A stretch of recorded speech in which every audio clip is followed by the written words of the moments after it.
Seniors కి స్వాగతం. ముందుగా ముఖ్యాంశాలు. తాండూరులో వాడవాడలా పూల జాతర తలపిస్తుంది. తెలంగాణ రాష్ట్ర పండుగ బతుకమ్మ సంబరాలు తాండూరు పట్టణంలో వైభవంగా కొనసాగుతున్నాయి.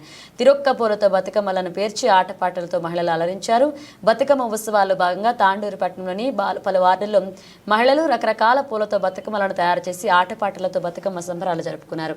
పట్టణంలోని 11వ వార్డులో కౌన్సిలర్ నీరజ బాలారెడ్డి ఆధ్వర్యంలో బతుకమ్మ సంబరాలు నిర్వహించారు. మహిళలు రకరకాల పూలతో బతుకమ్మను తయారు చేసి ఆటపాటలతో అలంకరించారు. బతుకమ్మ ఆడుతూ పాటలు పాడారు.